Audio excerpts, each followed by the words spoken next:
Finding Hope in God's Kingdom. Day 34. Unfathomable Promise.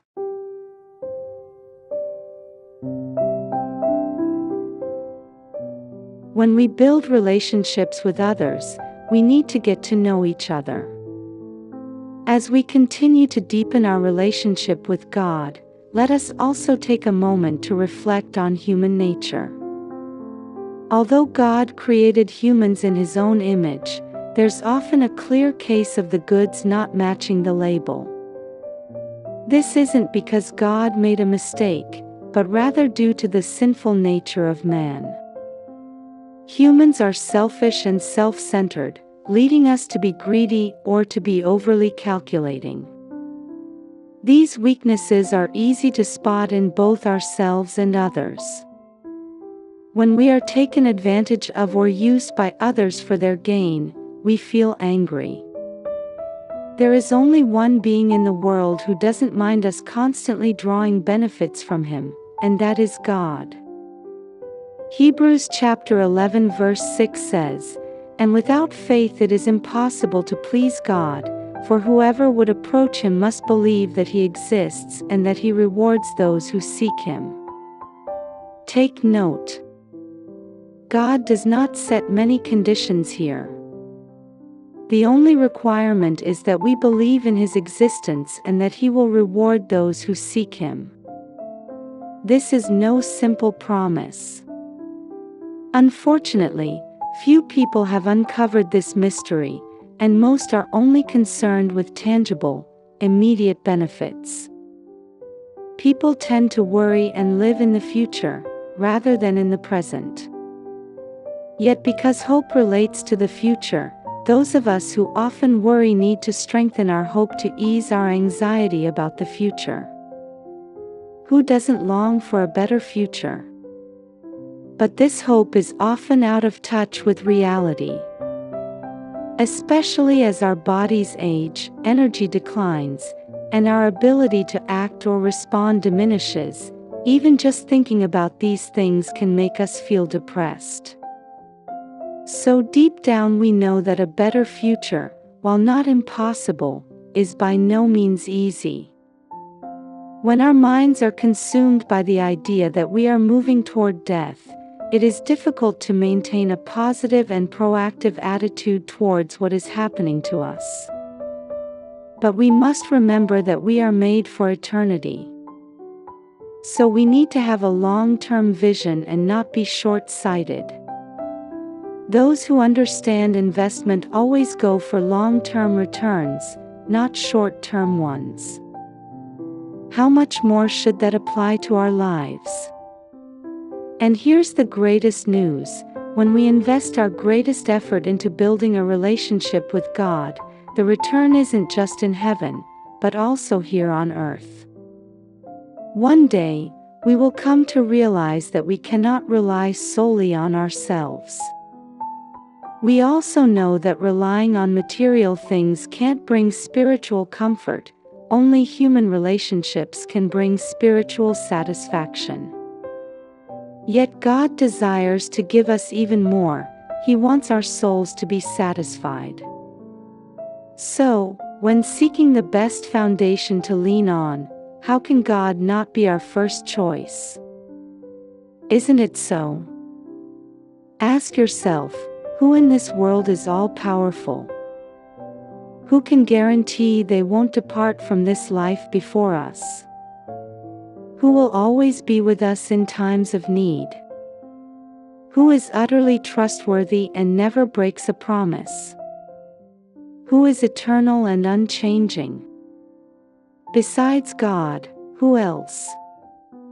God's love for us is unconditional. Even when we fail Him, He never fails us. In fact, His very nature prevents Him from disappointing us. His love is also bottomless, and there is no withdrawal limit. Since we are created by God, He holds the blueprint of our being. No doctor knows how to heal and provide for our body, mind, and soul better than He does. Most importantly, God always puts our well-being first, even above His own.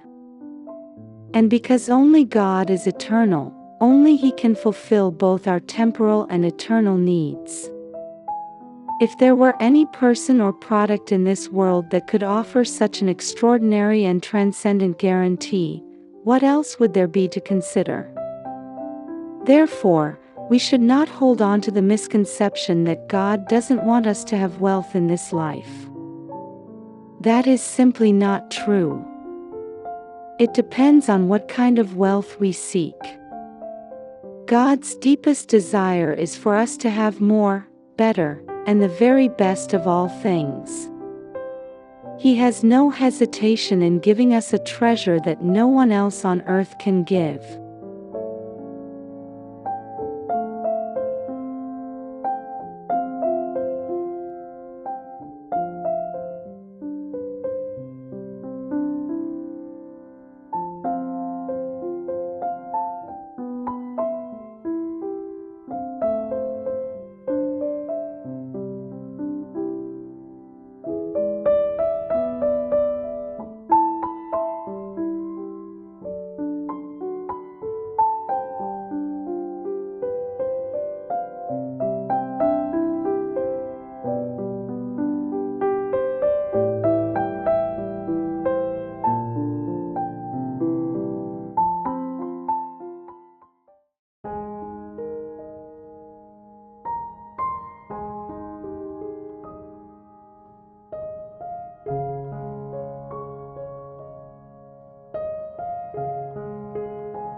Where is your time and energy currently being invested?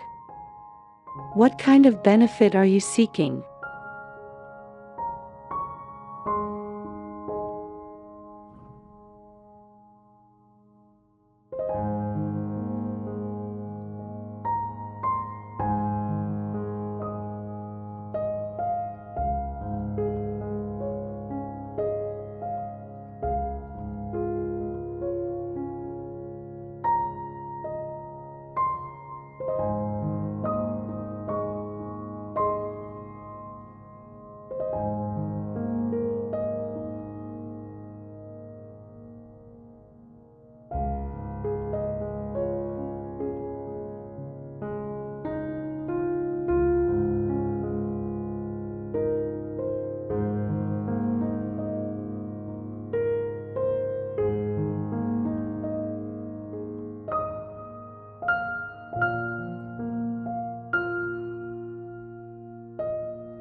Are your hopes placed in things, in people, or in God? Take a moment now to answer this question honestly and reflect on it.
After today's reflection, do you better understand how deeply God cares for you and how much He longs to give you the very best? Please bring this into your prayer and pour out your heart to God.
My dearest Abba Father, thank you for showing me how deeply I am loved, and how ignorant I have been. I have not examined how self-centered I am, how attached I am to earthly gains, and how ungrateful I've been. Even worse, I have not realized how blessed I am. Why have I never seen the blessings you long to give me? Never seen the love you want to pour out on me? Never seen you. I grieve over the blindness of my heart. I don't even know when it started, but my heart seems to have hardened. There is no space, no flexibility. Nothing can melt it. Now I invite you into my inner room, awaken me, melt me, bring me back to life. Teach me to see that nothing and no one in this world can compare to you. There is no promise on earth that can give me the security you offer. Let me proclaim to the world, from this day on, you alone are my hope and my love.